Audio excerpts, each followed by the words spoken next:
We spent the past couple of years in a crazy hot market. Louisville home sales decline as demand outpaces supply. Effective communication is at the core of any situation. If you master these two ideas, you'll have a chance of being successful at residential real estate marketing. I think you need to be looking for investment opportunities that move the needle. The market will never crash if demand exceeds supply. This is what I've been telling you all along. This is the Jay Pitts Show. And we're back, folks. Welcome back to the Jay Pitts Show. This is your host, Jay Pitts, right here on Talk Radio 1080. Here with Ryan Harris. Ryan, what's up, man?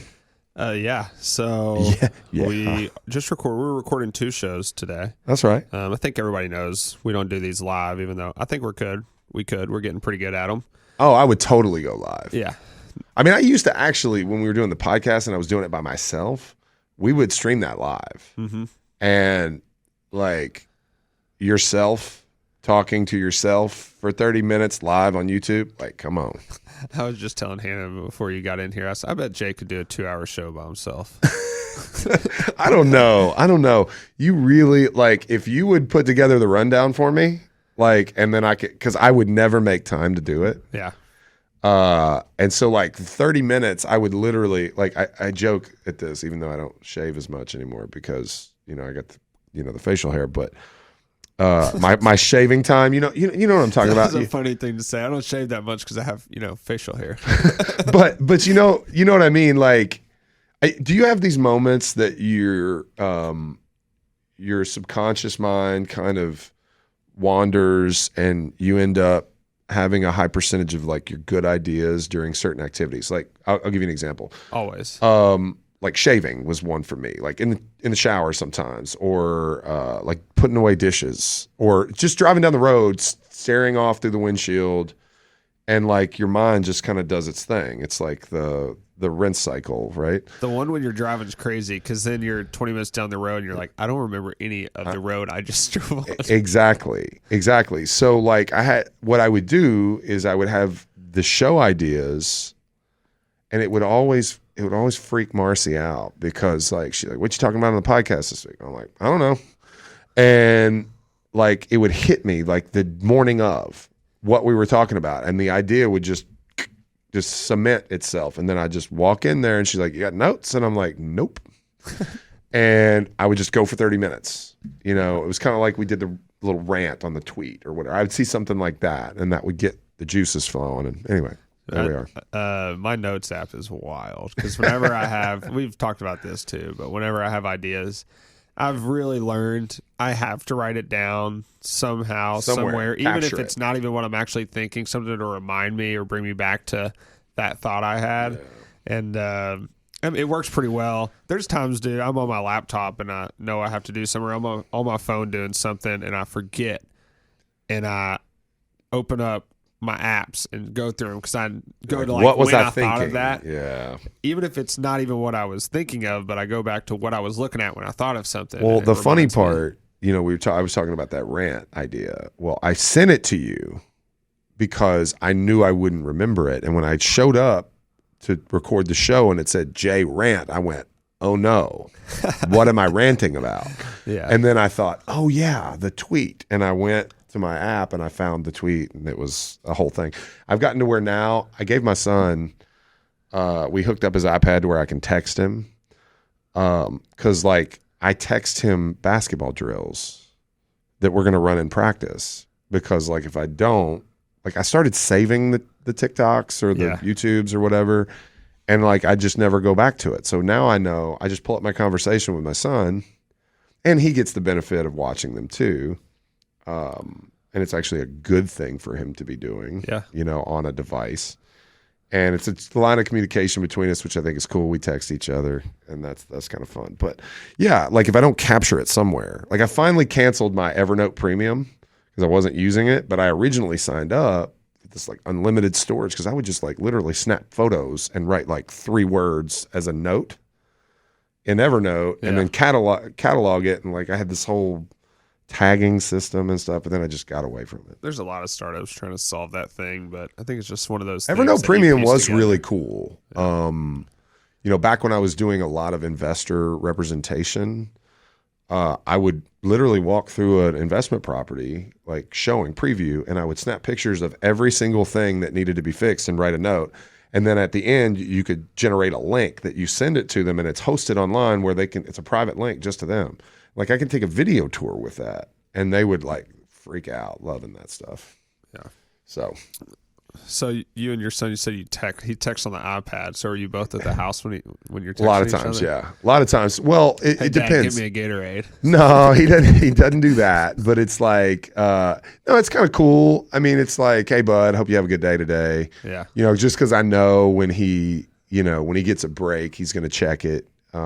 You know, if I'm not picking him up from school, his mom is, or something, or his grandmother is, or taking him to practice. So, hey, man, have a great practice. If I'm not going to be there, I'm usually there. But What grade's he in now? 5th grade. 5th grade. You want to hear something funny? Is he at the point where he's asking for a phone, or Absolutely. friends have it? Absolutely. And most of his friends have one, and we're very slow to relent on that. So they have a thing. It's like a pejorative for kids. It's so funny. They call Man, him. you keep using these words I don't know. You got to Google that, bro. I'm not explaining pejorative. No, they call him. He's an iPad kid, and it's like that's a thing. Like everybody knows what iPad kid means, and it's like this like couple of years spanned, like probably 4th to like 7th grade, where because before 4th none of them have it, and after 7th they all have it. So it's like this 3-year window where like you're an iPad kid if you don't get to have a phone, and it's like an insult. Yeah. It's like a name that they call him. So my wife calls me an iPad kid, but the reasons I've seen it is it's a little different than that. I'm sure it's both meanings, but it's you can't eat food without watching something, whether it's on your phone or TV or laptop. Like I'm sure have it's to be watching something. I'm sure it's when I'm not eating. just eating either. I'm sure it's other things you do throughout the day. Like, no, my wife makes fun of me too. It's like the things like we pull up to a stoplight and I'm driving and I pull out my phone and I check Twitter real quick at a stoplight. She's like, can you not like wait 15, like we're going to be here 15 seconds. Yeah. Why do you need to look at your phone right now? Something important could happen. I mean, but the funny thing was... honestly, truly, it's an addiction. It is. It's absolutely a dopamine hit when you look at it. Like my wife, and she succumbed to it as well. She's worse than I am. But hers, she excuses because she feels like she's being productive, like in every moment. Like we'll take an hour-long car ride. She won't say a word to me. She's literally feverishly doing things on her phone the entire time. It's not like the whole passenger princess thing. It's not like she won't drive. It's like, but she's literally like ordering the kids new shoes and like responding to a teacher's email and then like sending out calendar entries for the birthday party next weekend and like responding to the room mom. And like, she is literally doing things, but like we can go an hour sitting right next to each other and she never speaks a word. Yeah. Because she's on her phone the entire time. Mm-hmm. But on Twitter, this Twitter X thing's annoying, but it so is. Do you use following or For You timeline more? Only For You. Only For You. I thought I would never use it, but I've grown to appreciate it. Yeah. I've grown to appreciate algorithms. Like, for example, I'll make an example right now. We just transferred from football to basketball season. And I did a couple of searches looking for drills because I'm the head coach. And now my entire timeline or my entire For You page is basketball drills. And you can get away from it if you need to. You just keep swiping quicker on TikTok. Okay, so I was asking Twitter X. I understand, but I think it's the same concept, right? Like I can go look at only my followers on TikTok or I can go look at only my For You page, just like I can on X. Like, I think the algorithms are getting so good at knowing, and like it was instant, like when football season ended, that basketball content started showing up. It's like they know me well enough to know that I'm looking for this kind of thing. Yeah. It's kind of crazy, man. And I think X is the same way. I see a lot of stuff I really want to see by staying on For You. I did following for a bit, and I was like, it's fine. Yeah. Doesn't seem much different. I'll use following during a sporting event to see the most recent. I make lists. So I have a like a Cards football list of writers and commentators and stuff. So I'll go to my list. So that's what I do when I'm at L&N for a ball game. I literally pull up my U of L football list and I just swipe down to update. Yeah. Because, So I got another real estate or social media question for you, and it's a really good lead into our consumer real estate question of the day. Yeah. So on Instagram, obviously, agents follow each other. You follow a lot of real estate agents. You do, I do. Other real estate agents follow a lot of real estate agents. If I don't find your content super interesting or it's just all real estate, I hide story and posts from 95% of real estate agents just because that's not what I want to see. No, I'm with you. I could see that. I don't do it because I'm a broker. And, primarily my business is agent facing, not client facing. Yeah. Whether it be the brokerage, whether it be new recruits or team members or things like that. Like, I still want to know, like, what they're doing, what they want to show me. It may be a bit of a burden, but yeah, you're right. It's not my favorite thing. Yeah. So we're going to cut to a couple ad sponsors. When we come back, I want to know if there's any real estate content out there that you've seen. That's what this person wants to know too. Absolutely. And what's unique about it, what real estate agents should be doing on social media. So we'll be back on the Jay Pitts Show, Talk Radio 1080, Real News, Real Talk in just a couple minutes.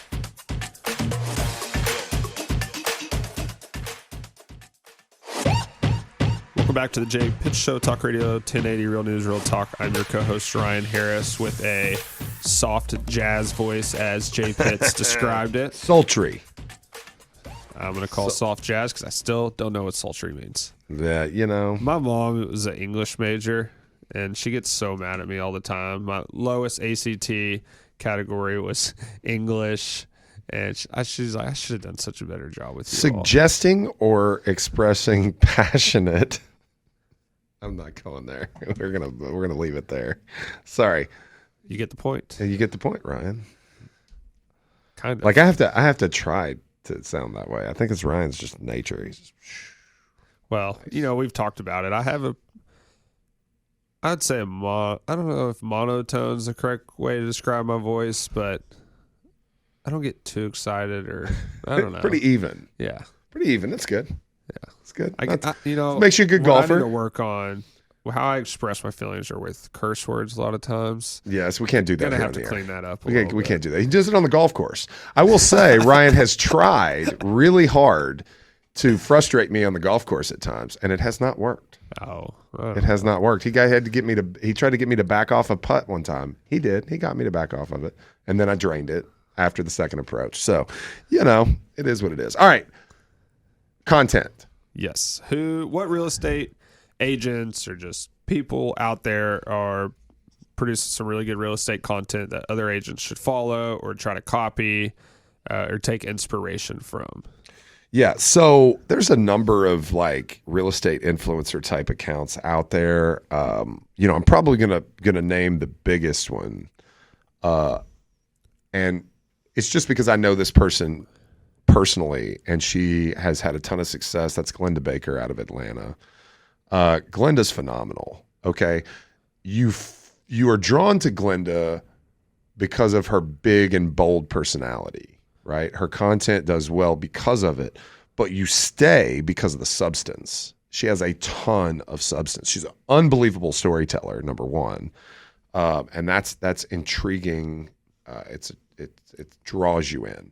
But she also sells multi-million-dollar properties. She sells a lot of them. She deals with really challenging clients, really challenging properties, and she's like one of the best problem solvers out there. Like, she's really good. So that's like something that I really think is. Man, I wish I was good at storytelling. So she is just it. So is. I think you can learn it, but there's some people that are just born with the gift. Yeah, no, I agree. And she's a character. She is absolutely born with it. So that's one. That's obviously top of the list. Byron Lazine's a good one. Byron is very substantive. He is one of the founding agents of the Broke Agent Media, or founding participants. I don't know how you want to call that, but Byron's great. A lot of hot takes, sharp wit, doesn't mind calling it like he sees it. Just really puts himself out there, and most of his opinions, I think, are spot on. He has a lot of belief in his voice too. I always try to these people that have a lot of people that watch them or listen to him. Like, why is this? Well, You can tell he truly believes what he's saying, and he says it with some force, and then he puts substance behind it. Absolutely agree. He's got that like Northeast kind of swagger to him. Conviction is kind of, when I hear you say that, I hear conviction. That's the word that comes to mind. Like, you better bring it if you're gonna dispute something this guy says. You can tell he does his research. Yeah. And I sent you a video one time of his story when he was about to do his show. I was like, I think we need some more laptops, dude. He's got 4 or 5 laptops up in front of him. Like, which I don't think I could work that way. Nah, I can have 4 or 5 tabs on one screen. Like, I'm good with that. Maybe Jay a phone. and I do this show. We have like 4 little boxes with just a little info of what we're going to talk about, and then we just kind of talk. Yeah, absolutely. So Byron's a good one. He's definitely heavy on the tech, like at least usage. Katie Day is a good one. Katie Day has moved me to TX on Instagram. She is a real broker agent out of Houston.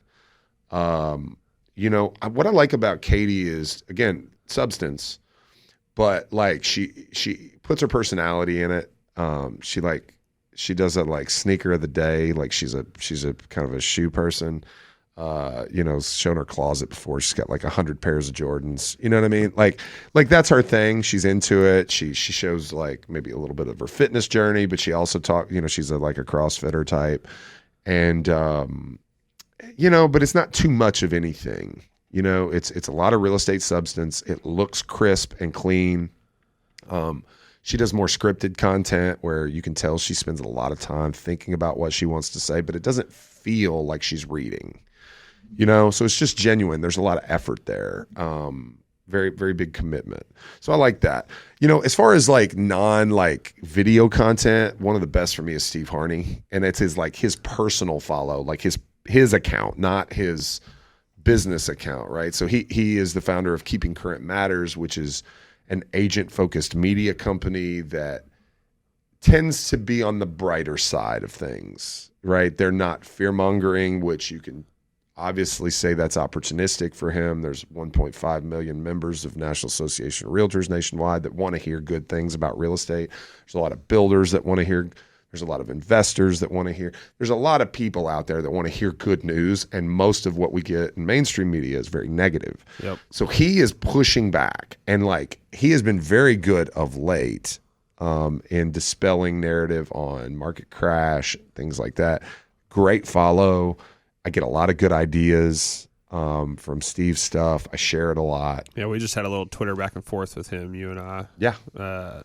And it was something I tweeted. It was like, I don't think people realize when rates go down and sellers decide to sell, it's creating no new supply because those people selling have to buy a home. Absolutely. It's taking supply out of the market. That's where it is.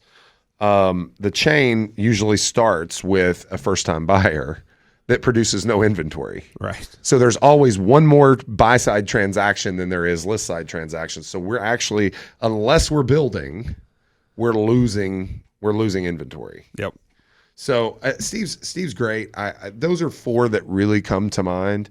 I mean, there's others that I think are just completely bogus and all about the clicks and stuff like that. I don't find that to be. There's a lot of opportunists right now that have kind of glommed onto the market crashing dialogue, and they're trying to ride that wave of popularity. I'd rather push back. Yeah, I kind of had this epiphany the other day about, you know, if you're an agent or just anybody posting on social media and it's for the purpose of business or growth for business, whatever you have in your bio, you better be posting about that on your Instagram. And it's the first time where my Instagram's actually looked that way. You know, selling real estate again and getting back into some other ventures. And I have, you know, realtor on there, dad, runner, golfer. Yeah. And I'm posting about every single one of those things. That's right. Like if it's in your bio, you better post about it. That's true. That's true. I mean, I kind of maybe fall guilty lately to not putting so much personal stuff on. I try to put a lot of personality into my work stuff. You know, I've heard it put before that when your account grows to a certain size, you should know why people are there. And that's what you give them. Right. So I mean, I don't think I'm big by any means, but like, you know, if we succeed in what we're trying to accomplish, people are there for real estate. And if I want to do my dad's stuff, I need to start a new account and put my dad's stuff on my new account. Show enough personality that people will appreciate it, but it doesn't. It shouldn't be proportionate when you get to that point. But I don't think I'm there yet. And honestly, I don't want 2 accounts, so I don't know if I'll ever do it. It's a lot to manage. It's a lot to manage. I can't hardly manage it now. If it weren't for Hannah and the help I have at the office and doing this stuff right here, right now, I would have a hard time making the content. Yeah. Yeah. Well, cool. All right. That's a lot of good stuff on social media. We got a couple of minutes before we have to take another short break. So I want to get into this. I saw this on Twitter, Jay, and I didn't 100% know what it meant. So I wanted to see what you thought. They said residential agent just posted that his client bought land for $50,000, put a tiny home on it off grid and escrow with a 6% seller carryback with 50% down. I think they're onto something. This is brilliant. There's no more info on it. Residential agent just posted that his client bought land for $50K, put a tiny home on it off grid in escrow with a 6% seller carryback with 50% down. I think they're on to something. This is brilliant. Okay, well, I mean, let's decode that. Residential agent just posted that his client bought land for $50K. All right, $50,000 piece of property. Got that. Pretty easy to understand. Tiny home, probably 600 square feet or less. It typically is not a mobile home. It is typically stick built on site. But if it's not, you can buy it off site and have it sat, right? So it is kind of modular, but it is, it is a stick built home. What's that cost? 600 square feet. I've seen as cheap as like 120,000. Yeah. Let's say 100 just to keep it even. 100K. Okay. Yeah. So 100K would be a cheap one. The amenities would not be great. So total 150. So you're at 150,000, put a tiny home on it. Okay. In escrow, 6% seller carryback, 50% down.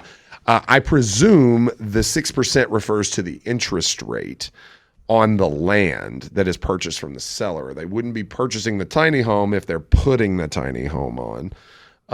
So I suppose the 50% down means 25,000 down on the 50K land price, and the other 25K financed at 6%. We can kind of dissect this a little bit more after the break, but I think we need a little more time. So let's go ahead and cut to a couple of ads. We'll come back to you right after this break here on the Jay Pitt Show here on Talk Radio 1080.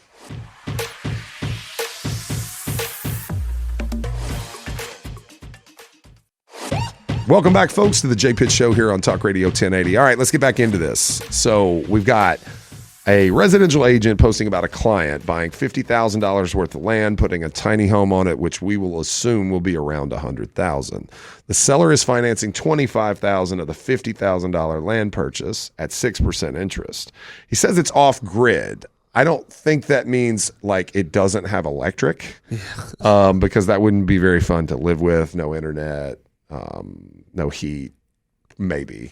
So off grid, I think they mean that it's like in the country, which is. It's also what's brilliant about it is it because this person wants to live around nobody for cheap, or because they're making money on it. Yeah, that's kind of where I'm at. 6% interest. Honestly, that's not reaching very high. If you're going to negotiate seller financing, I'd try and go cheaper than 6%. If I had $50K to put down, here's the thing. Who's financing the tiny home purchase at $100K? You got $50,000.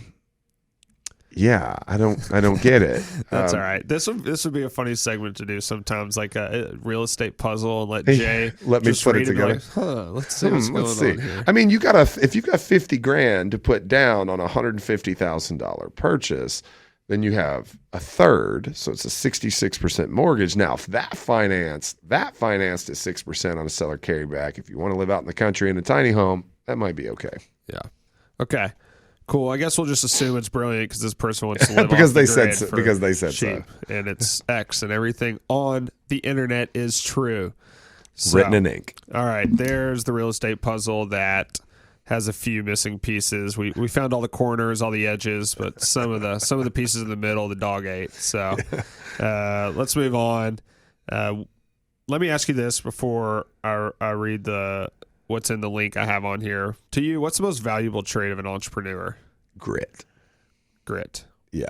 And more specifically, if you don't, I mean, I suppose grit may not be in the definition or in the dictionary. So everybody could have a different definition. I think resiliency is a big part of grit. Toughness is not exactly resiliency. Two slightly different traits, but like those two kind of, in my mind, those two come together because it's like you have to have the mental stamina to absorb the momentary failures, right, and push through and continue to bring effort and continue to be smart, and that's something that is easily lost when you experience a lot of hardship. It's hard to make good decisions. Yeah, the longer you're going through. Yeah. Tough situations. No, absolutely. I think grit's where it's at. Grit is also kind of like stamina of ambition, right? Isn't it easy to lose your ambition when you get kicked in the teeth a few times? Oh, yeah. Like, oh, well, life could just be easier if I wasn't so ambitious. And I think a lot of dreams die that way. Yeah. And for some people, it might be true. There's a guy on TikTok that has a ton of followers now, a few 100,000, and it's normalizing the norm. Oh, yeah. So I don't know if you've seen his stuff, but maybe. He works a 9-to-5 job, and he posts like pros and cons of entrepreneurship versus working a 9-to-5 at a company. Is like, I enjoy my simple life. He says it's not stressful. I think he's like 28 or 29, and for some people, it seems like it resonates to a lot of people in the comments, because I think there is nowadays a lot about like hustle culture, and if you're not being an entrepreneur or trying to chase something, you're a failure, which isn't true, and that's why entrepreneurship isn't for everybody. So I mean, it's cool to see the other side of it and somebody grow a following off normalizing the norm, because it really is the normal. I mean, I'll just be 1,000% honest. Like, I do not want to grind today the way that I did 10 years ago. I don't. I'm very happy that I don't have to. And I'm cognizant, and I am aware that at some point I might have to do that again, But, I talk to, I think about how my mentors, right? My dad, my uncle, they did this. They climbed up, they got knocked down. They got back up, they climbed up again, they slipped and fell. They had to get back up again and do it again. And like, I'm kind of proud of the fact that I've never fallen down. I haven't had to take the risk, so I was fortunate enough that my dad didn't give me my parents didn't give me any money, right? They helped me go to college. I helped myself some too. They gave me a little bit of money to help with my wedding. They never gave me any money to buy a house. I did all that myself. And when I started my business, I bootstrapped it, which it's not that difficult to bootstrap. I just had to bootstrap my own life because I was in a service business. I didn't have to make crazy, risky investments the way my father did to build any sort of fortune at all. Whatever he left when he passed, he left to my mom, and I still haven't gotten any of that because it's hers. And, the funny part is that at some point, someday, I will inherit whatever fortune that they have left over. And it's not like a massive fortune or anything. It's just something. It's the residual from what they've been able to achieve. But the great part about it is by the time I get it, I won't need it. Yeah. You know what I mean? And because I've done this myself. And I haven't, again, had to make really risky decisions like my father did to get where I've gotten. I've done it quite simply. I've just worked hard and made money and made safe, smart investments, Yeah. And so I think he'd be proud of that. Yeah. He never wanted me to have to swing for the fence. I think that's a great answer and a great background on the answer you gave. So this person, who this is on Nick Huber, Sweaty Startup, posts quite a bit of controversial stuff on Twitter, but he knows what he's doing. It's just to get views. But what he said the most valuable trait of an entrepreneur was a sense of urgency. Okay. Said most people walk slow, think slow, move slow, make decisions slow. They lollygag around life, no energy, no excitement. Those people never end up making it happen. They end up working for the man, clocking in at 9 a.m., clocking out at 5 p.m., which we just talked about. It's not the worst thing in the world. It's fine. But doing the absolute bare minimum to get paid next Friday and not get fired. never making moves to chase additional opportunities, never taking a stab at entrepreneurship. That's a pretty cynical viewpopoint, if you ask me. I would say, though, a sense of urgency for most valuable trait of an entrepreneur. I like that one a lot. It's something my dad preached to me. I like it. I don't like all the sideline. Yeah. Like you could just say sense of urgency. And why? Not dunk on. Not dunk on normal people. I mean, like, I think which normal is majority. Like, I mean, I think that's what I think in my mind. Here, and this may be a novel opinion, Ryan, but like, I think I'm normal, right? I think getting what you want, being who you are, is normal, right? Like, I'm excitable, right? I don't answer questions in 6 words usually. Right, I don't have a sultry evening DJ voice. Okay, I do what I do, and it's me. Yep. Like, I don't need to be made to feel like I need to be anything other than me. The world's going to have plenty of entrepreneurs that are suited and interested in being entrepreneurs. It's going to have people that push and fall short. That's not the end of their story, right? Yeah. It just, I don't know. I mean, I like the idea of a sense of urgency, but if you're having to tell someone that you need to have a sense of urgency, it's too late. Also, a sense of urgency really only works if you're working on the right thing. It's true. In my opinion. It's true. But, okay. Let's see. Okay, I got a good question for you. Okay. It applies to actually somebody I'm working with right now. Is there a holding period requirement before you can 1031 a property? No. Well, okay. The simple answer is no. A 1031 tax-deferred exchange, okay, and I must disclaim, as always, I'm not a CPA, not a tax expert, but a 1031 tax-deferred exchange is something where there's a couple of watermarks. You must... It has to be bought as an investment property, correct? As long as it's held as an investment property. Yes. It's for investments. You must liquidate a piece of property and then reinvest the gain within time constraints, which, are easily prescribed.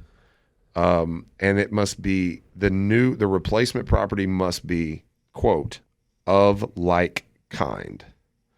Now, that is, I think, purposely vague. Okay. So, for example, I ask you a question. Is development land, non-income producing development land, sold and reinvested in an apartment building, of completely fully occupied apartment building, is that of like kind? Well, that's kind of this situation. So I'll explain why I asked this. So I have a client, bought some land like just 4 or 5 months ago, have a chance to sell it already. Make good bit of change, but they want to 1031 it. That way they don't have to pay taxes on it, owning it less than a year. Now, one question they had was, is there a holding period requirement? They're talking to a CPA. I kind of looked it up, and it looks like there's not, like you said. But now, the like kind of property, what does that mean? It's pretty vague. It's pretty vague. I don't know the answer to your question. I would say, off the top of my head, no. Yeah. But I don't know. I think it flies. I think you have to decide whether you're going to make that you're going to take that stance, and then it's literally up to the IRS to tell you later that you've been disqualified in audit, more than likely. And you get that advice from a tax expert, from a CPA. My answer was right then. I don't know. You don't know. We don't know. For sure. We're not the authority on it, but I've seen people do it and not have issues. My CPA has told me, yes, you can do that. So let's go back to your question about... Let's get into this here in a sec, though. We got to cut to a couple ad sponsors, and we'll be back on the last segment of the Jay Pitt Show, Talk Radio 1080, Real News, Real Talk.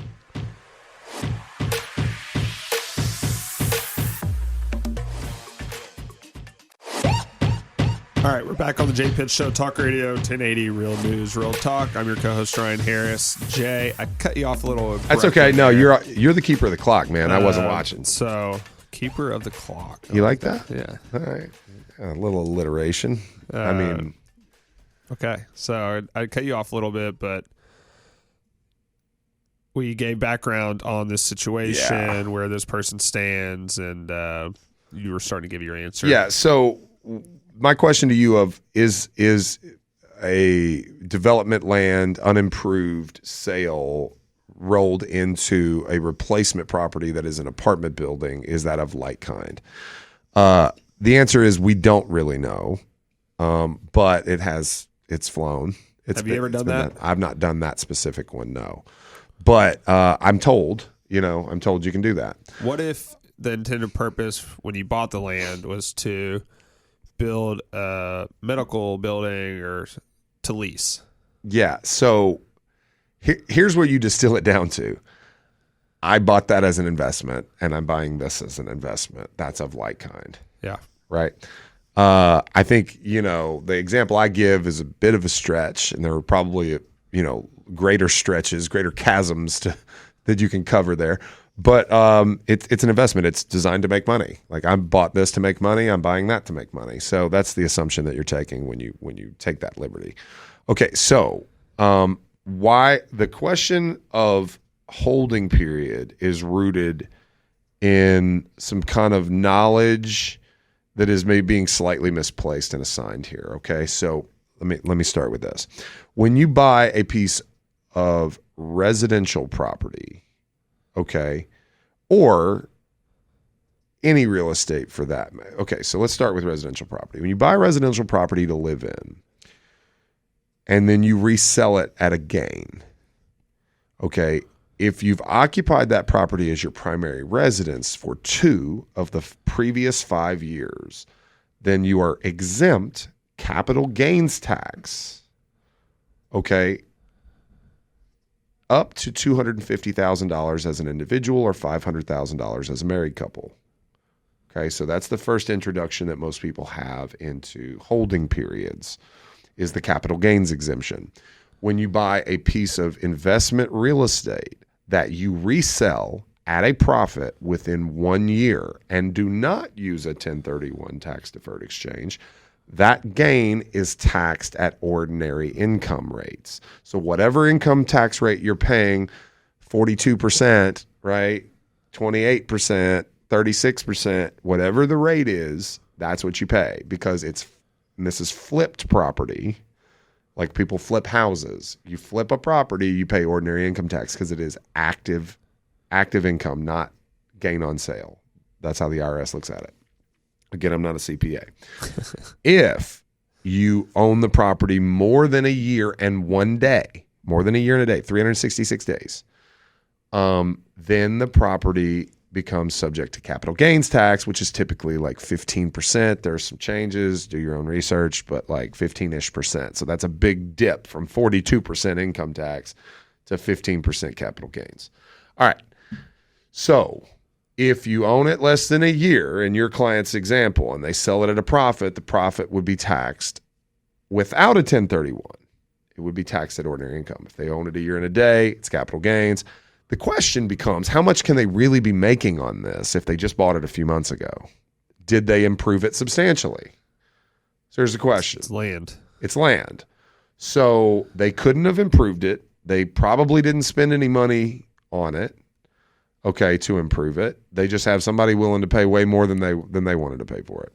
Okay, so there's your answer, right? Do a 1031 tax-deferred exchange, allow the money to go to a qualified intermediary when they sell, and as long as they close on a replacement property within 180 days, then the profits transfer to the new property, get reinvested. One thing I will tell you is the purchase must be equal to or greater than the full sale price, not just the gain. That makes sense. Yep. You don't get to take your principal back and only invest the gain. You have to invest the whole shebang. Yeah.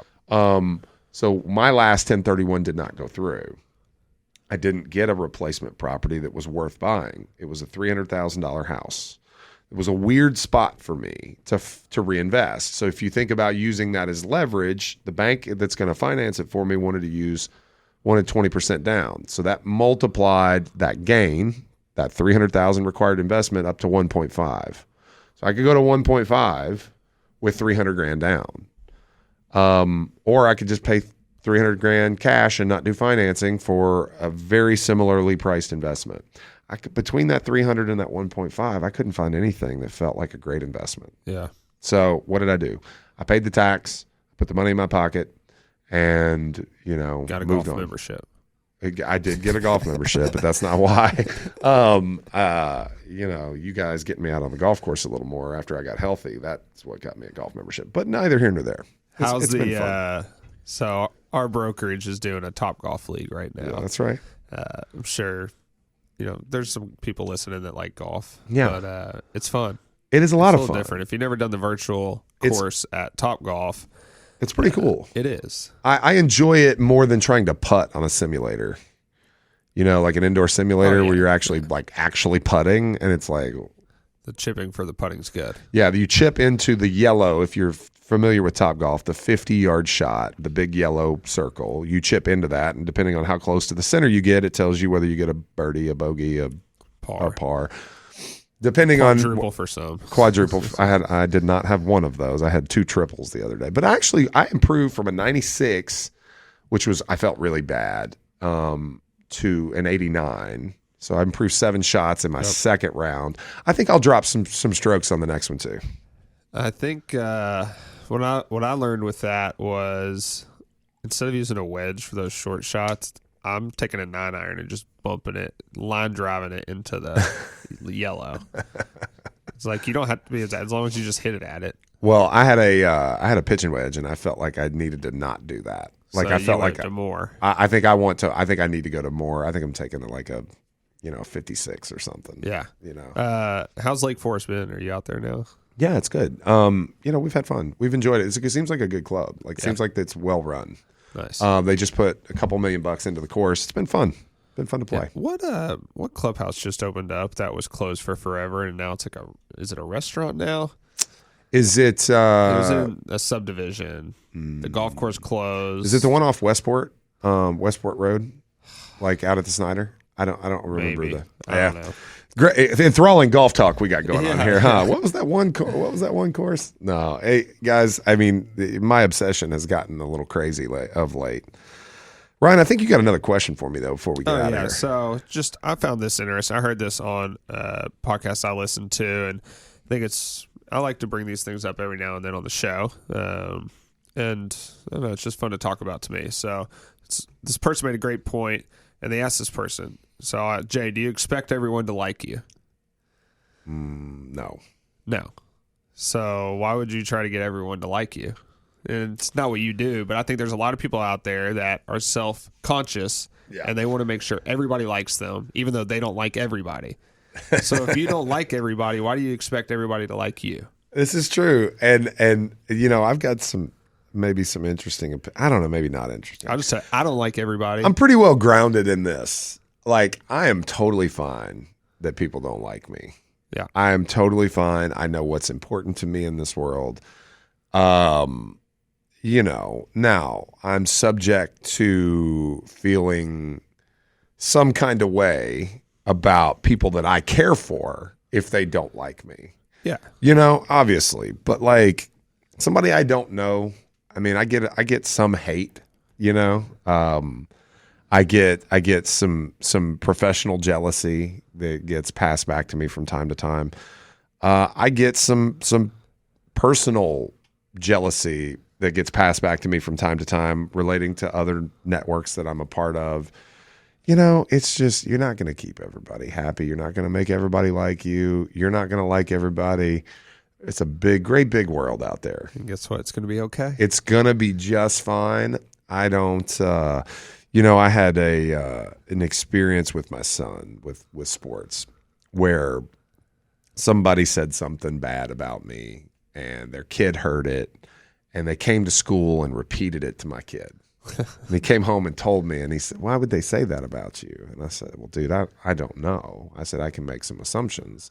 I say, I'm not going to be the guy that just says they're jealous. Yeah. Right? Because I don't know if they're jealous. Maybe they're just spiteful. Well, they say I own too much real estate. Maybe they're just hateful. I don't know, But, when you put yourself out there, people can make judgments about you. Have you had anybody say anything, or have you heard anything about the amount of content you're putting out in videos? Yeah, I mean, it's by and large very positive. I would say the same thing with what I'm doing. Everything I do, I put myself on the grocery carts, right? Like that was a big move for me. I've gotten like a lot of very positive stuff. I'm sure there's some people that roll their eyes at stuff like that. I'm sure there's some bitter people out there that, don't like staring at my mug while they're buying their eggs at Kroger. But like they stack them up. They stack it in front of my face, I wonder if anybody's taking a Sharpie to I tell you a funny a story. mustache on We can it. end on this because we're running out of time. So I'm standing in Kroger the other day. I guess they're short on checkout people. And I'm just picking up some things for dinner that my wife asked me to pick up on the way home. And I'm standing there with my AirPods in and I'm looking at my phone. Did I tell you this already? Off air? So as I'm standing there, I get a text message. And the text message is a video. It's from one of our agents and it says, "I have eyes everywhere." And it's someone zooming in a video on my face on a Kroger cart and then turning the camera toward me and shooting a video of me standing in line at Kroger. And I looked around and no one was there. I couldn't find anybody that did it. It felt so creepy and funny. And I was looking for our agent, but he informs me later that it was actually his client. That's funny. Who recognized me on the cart and saw me in the store. And I had been a little self-conscious as I'll be, in thinking to myself, do people notice that I'm walking through the grocery store and there's my picture on their cart? I got one more quick question for you. Knowing how well that's done at that Kroger, if you could get the rest of the Krogers and the cost that it was, which I don't know, would you get every Kroger in the world? No, If you I don't could? think so. No. It's strategic, location-based. I did buy the kids' school. I did buy my neighborhood. If Publix, the new Publix would do it, they don't. Pub subs. I would totally do it. But All right, anyway, we're that's gonna all. end this thing. That's all the time we got for you, folks. You get to hear a little bit more about Kroger ads next week. But for Ryan and I this week, we're going to go ahead and leave it there. Thank you for, as always, for tuning in and checking us out. We'll catch you next week on the Jay Pitts Show right here on Talk Radio 1080. Peace.